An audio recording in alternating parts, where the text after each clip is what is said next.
Sunday squat session about to go down. It's week 4 of the training block. This rep drop method is definitely the most physically taxing style of strength training I've done. So the fact that you're starting off with a hard set and then you're keeping the weight the exact same and then just dropping a rep, it's tough. My body is definitely starting to feel a little bit more tired as this week has gone on. So this week was a pretty cool week. Myself and Lawrence, we restarted the podcast and we'll have the first episode coming out on Wednesday, and then we're pretty much going to have an episode coming out every single Wednesday until the new year. We have 5 to record, I think, this week. We recorded 3 there, and then we have more people lined up. I'm so happy that we did get it started up again because I'm sick of posting on Instagram. I actually detest the app. I only post on social media on Instagram now almost because I have to. It's part of being an online coach. You have to maintain some degree of online presence. So you'll probably notice if you do follow me on Instagram, I have been posting a lot of clips from this YouTube.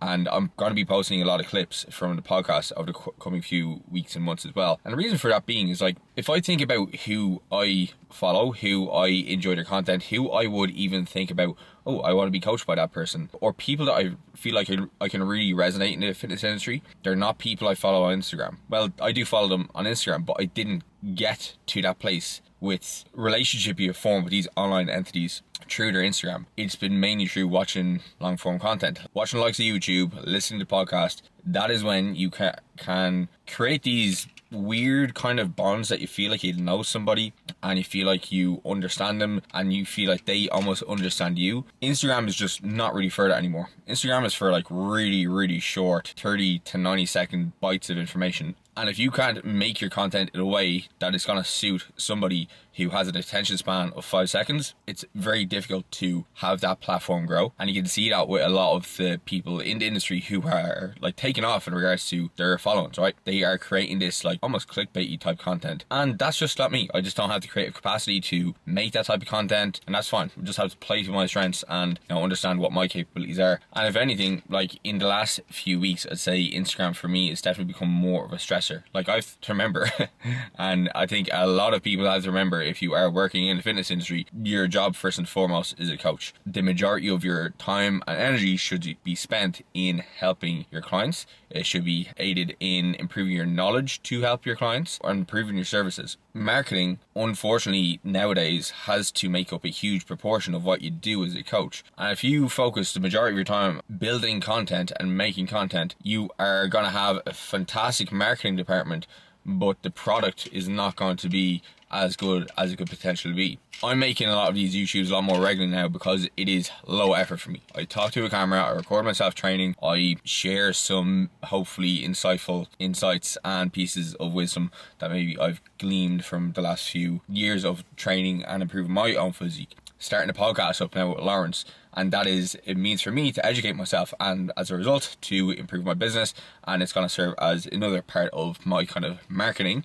strategy. Spending a couple of hours every single week trying to optimize my Instagram, I just don't have the heart for it anymore. I've given up. So with that, it's probably going to mean then, if you are looking to stay up to date with my content, you better be following here, subscribed as well as with the podcast. And all of that kind of fits in line with the book that I actually started reading this morning called Essentialism. When we are considering things that we need to do to move the dial forward, there's going to be a lot of extra things that we don't necessarily need to be 100% all in on. And the more energy that we divert to every aspect that we can think of related to moving us forward, we can lose sight of the things that we actually do need to spend our energy on to actually help us move forward. So from my perspective, I need to consider, okay, what are the kind of main things I need to focus on to improve my coaching business, improve my clients' results? Number 1 is coaching, right? That's first and foremost. I cannot get better at coaching without actually speaking to my clients, keeping in contact with them, doing their check-ins and making adjustments as they are needed, and also holding ourselves consistent when that is needed too. And number 2 is making sure that I'm improving my education to help improve that service. Then number 3 is going to be marketing. After that, marketing definitely should be a lower tier priority, I think, for fitness professionals. Because at the end of the day, the best way to actually make more money and get more clients is by doing a really fucking good job, first and foremost, right? The best and warmest leads that you are ever going to get as a coach are going to come from referrals and come from word of mouth. There's no stronger form of marketing than getting a fantastic result with a client and them saying to their friend, you should hook up with XYZ. I think a lot of people get it mixed up when it does come to coaching, that you need to have this flashy Instagram. A lot of people that I know who are fantastic coaches don't post that regularly on social media, don't have a huge following, but they are making a lot of money, they're helping a lot of people, they're getting some fantastic results. Whereas I also know people who have tens of thousands up to hundreds of thousands of followers who don't make that much money off coaching. They don't really have a great coaching business. They mainly make most of the revenue through doing ads. It's like, do you want to be an advertisement or do you want to be a coach? So when it does come to coaching, you need to, again, reevaluate where you are pouring most of your time, your energy and resources. Again, if most of it is spent on making Instagram posts and not much of it has been spent on education and not much of it is actually spent coaching, you need to kind of reevaluate things. And you could put this kind of similar kind of scenario on the likes of your training. If you are getting into training, getting into improving your nutrition, the best place to go is just going to 3DMJ's YouTube. Eric Helms has the muscle and strength pyramids on his YouTube, and you could just watch all them. All the information is pretty much still relevant today, and it'll give you some kind of hierarchical framework as to what you need to do to improve your training and nutrition. Being able to get really clear on what your priorities are, what they should be, and what type of order you should have them in, as well as what your values are, is going to make achieving a goal far, far easier to attain, as opposed to, again, trying to divert all of your energy into multiple different areas and not really going anywhere too fast. Because at the end of the day, if everything is a priority, nothing is a priority. Okay, I'm going to finish this. Hope you enjoyed the rant. I'm going to get to training and we'll see you at the bar.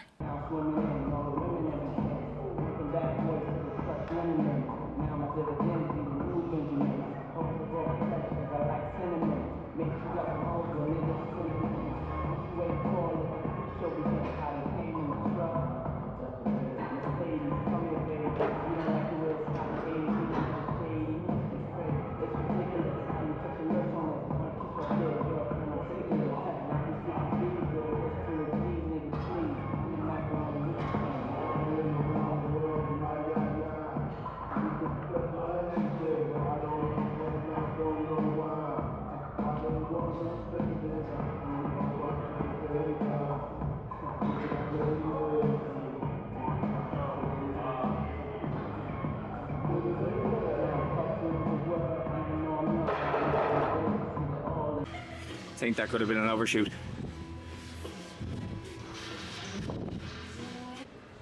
Let's go 3-2 my bar.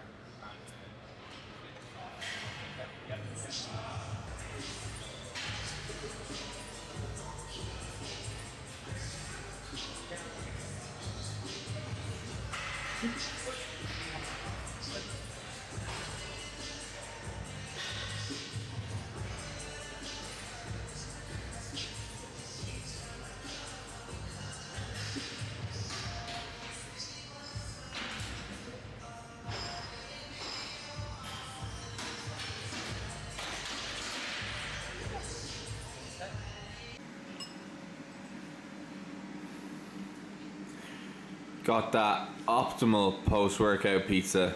Oh man, I spent the last 25 minutes speaking to the camera and these microphones were not even on.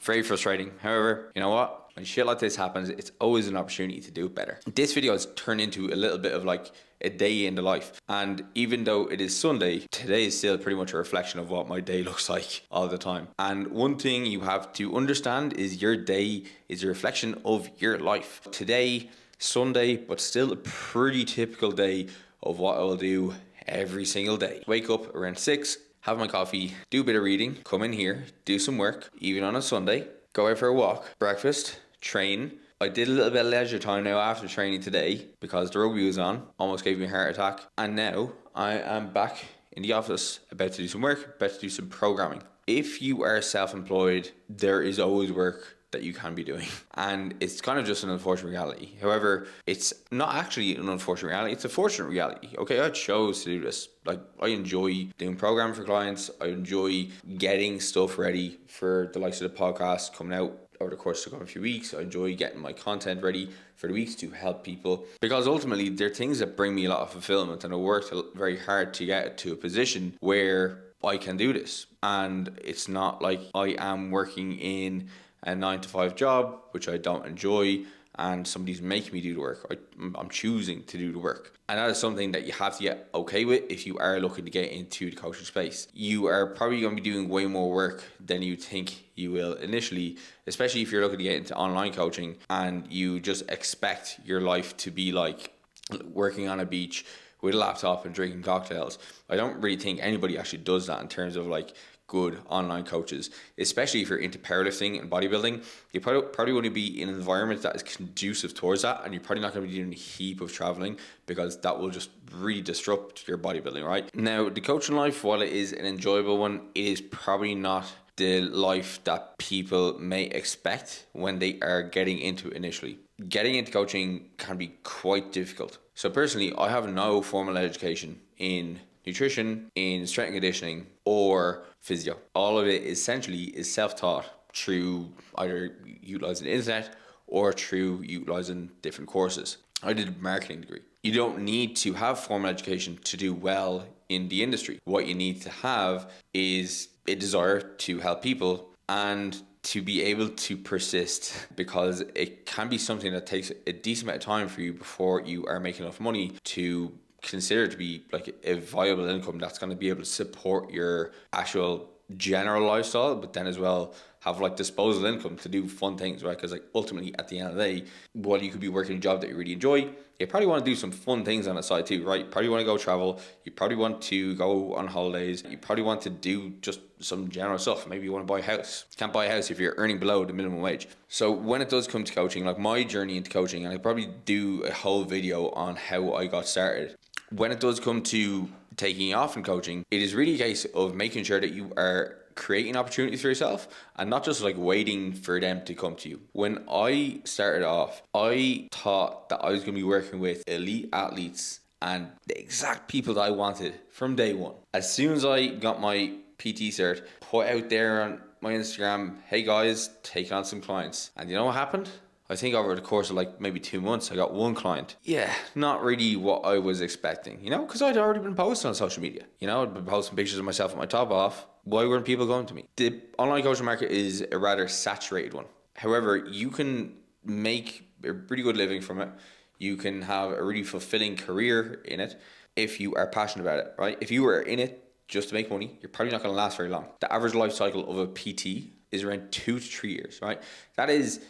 Think about the amount of people that you probably know as well who have done a PT cert at one point in their life or have started as a coach at one point in their life, and it just got to the point where it just wasn't a viable option for them. It's because it takes a long time to build a client base, and you're going to have a lot of periods of time and probably years where business is going up and down. Like the amount of times in my early days where I was not earning much at all, and my income would go through like big seasonal fluctuations. Like I could have months of like earning just enough to pay my bills to other months where I was earning like in the surplus of that. And dealing with that, like even psychologically, can be very, very tough, because like, what am I doing wrong? Especially if you're training general population clients. Coaching has a seasonal shift, right? Because coming up towards Christmas, you're probably gonna have people drop off. Coming into summer, you're probably gonna have people come on. Or it could be the opposite way around. Sometimes people drop off coming into summer because they've got things on, or they don't see the point in working with a coach during summer. Whatever, it's up to the individual at the end of the day. However, it can be very unstable in regards to the income you make. Now, because of that variability throughout the year in regards to your income, as well as, not everybody's cut out for coaching. It can be a rather stressful job. You're taking on other people's emotions. You are dealing with people who have high aspirations for themselves. You can also deal with some quite stressful clients, whether that is through them bringing in some significant life stress or people just not filling out their check-in sheets, for example, and frustrating you. It can be a challenging job, but it can also be a really rewarding job. You can seriously help change people's relationship with food, relationship with exercise, like have people go through like life-changing amount of fat loss, and it's incredibly rewarding in that aspect. However, just because you enjoy training yourself does not necessarily mean you enjoy training other people, and that's really, really important to know, because you can get into coaching And ultimately, you are the first point of contact between somebody and their relationship with food, relationship with exercise. And you can have your own internal biases as to what is right and what is wrong, and your own coaching approach. And that's completely fine. That's down to you, okay? However, you have to recognize that there is also the concept of like, do no harm. And you don't want to be the person who is also inflicting harm on somebody through things you say. You can really affect somebody's relationship with food just by saying something like, oh, that's not bad, you shouldn't eat that, blah, blah, blah. This is some bullshit that I heard. You're not 100% sure in it, but you say it anyway. All right, now, the first thing that that person remembers when they see that food is, I can't have that. That's going to make me X, Y, and Z. Or could come down to like injury. Again, you could catastrophize injuries for somebody else, and then you have a very good physio down the line who's like trying to help them unlearn all these unhelpful thoughts. So it is one of those areas that, again, you have to make sure that you are leveling up your education, and you are not only level up your education in regards to food, in regards to exercise, but also in regards to psychology and actual coaching, how to actually have an interpersonal relationship with people. Now, I think this is a part that is really, really important for that scenario. So I started off by working in a fly fit. I worked in person with actual people, physical people. And that helped me gain a huge amount of knowledge in regards to what the average person can do, what their strength capabilities are like, what their actual nutrition habits are like. When you are operating in an online medium, you don't really get to see that up close and personal. You don't really get that like instant feedback that you get when you're working with somebody. And it can be really eye-opening, because there's definitely plans that I made initially before I worked in person and gave them to general population clients that are way too advanced for them. They're for like me now. But not even that. How to talk to people when they are going through a tough time, how to help coach them, how to help make their day better. All these little soft skills that you don't pick up on when it does come to reading textbooks, you can learn from coaching people in person. Now, another benefit that you can get if you're getting into the coaching industry from working with people in person is that you build up a client base, right? Because that's one of the things that stops people from becoming really successful at coaching. They don't have a client base. If you don't have clients, you can't fucking coach. Simple as that. And it's very difficult to get clients in an online place if you don't have a fucking savage social media presence, or you're really good at marketing, or you don't have some amazing outlier physique, right? Unfortunately, physique sell. It's as simple as that. So if you do not have a fantastic social media presence, you're not really good at marketing, or you don't have a great physique, then get yourself into a gym. Okay, you're going to learn how to talk to people, how to coach people in person. That's going to improve your exercise guidance skills when it does come to the online platform, as well as you're going to build up a client base. With that client base as well, the best way to make clients again is word of mouth referrals. Okay, not through making a post on Instagram. Because again, if you are not great at Instagram or at social media, if you're not great at speaking to camera, if you're not great at like writing out captions, if you're not great at making reels that are super engaging, like you have to do right now, you're not going to make it very far. I'm sorry, okay? Get yourself into a gym, coach people in person, and then you'll see if you like it, right? You'll see from actually working with people in person, is that something that you enjoy? If you kind of enjoy working with like your average Joe, you will probably enjoy working with somebody who is of like a higher caliber, or whatever you want to call them. Now, as well as that, when you are working in a gym, you don't also get just access to the clients who are on the floor, because realistically, the people who are in that gym, if they are a beginner level, they're probably going to come to a PT as opposed to an online coach, because they need that person there to help them with exercise. You're also going to get to know a lot of people in your industry. You're going to get to know a lot of PTs in the gym. You're going to get to know more PTs in other gyms as well, if it's a chain like FlyFit. And that's honestly how I've gotten to know a lot of people in like the Irish side of the industry. So that is a case of putting yourself out there, and you're essentially creating opportunities, because they're not going to come to you, okay? If you have never coached somebody in your life and you just put up a post saying, hey, I'm looking for X, Y, and Z, like it's unlikely that the people are going to come to you. Like, you need to allow yourself to create opportunities. You have to give somebody a reason as to why they want to come to you. Even just starting off with that, like if you're not working in person and you just put up a post that's saying that, but you have nothing on your Instagram in regards to like, a reason why somebody would come to you. Like, are you putting information that's going to help them, or are you just posting pictures of yourself? That's what I did initially. And it's something I've tried to turn away from, is to try to put out more content that's actually going to help people. Now, alongside doing all this networking stuff. Like, you're creating opportunities there, right, where you're able to get to know this person. And if they're like, you actually have a certain skill set that I don't, and I have somebody here who's looking to work with me for this goal, but I think you'd be a better fit, they can refer you on. It's happened to me many times in the past. And that's as a result of creating opportunities, creating a network. And another part of that is the education side of things. Obviously, work with people, super important. The next one is making sure that you are well equipped to work with them. So as I said there, learning about psychology, learning about coaching skills, learning about training, learning about nutrition. Because not only is that going to help the person that you're working with at the time, it will help level up your own results too, but it's going to also then help you to leverage marketing, okay? Because again, word of mouth, referrals, they're your main source of marketing. However, after that, you're gonna have to use something like social media, right? You're probably gonna have to write captions. You're probably gonna have to talk to a camera. You're probably going to have to find some medium that is gonna suit your strong points. Some people do really, really well with doing like blog posts, doing emails. Some people do really well with podcasts. Some people do really well with YouTube videos. You have to find the way that is gonna work with you. However, you can't just post about yourself all the time. I've tried that. It doesn't work all that well unless you are, again, an outlier, right? Unfortunately, I'm not an outlier. So again, I need to educate myself in all the ins and outs of nutrition, ins and outs of training, because as a result, I can then post about that type of stuff with some degree of confidence. And then as a result of making some informative content on those type of subjects, you put it out there and people are like, wow, that was kind of helpful.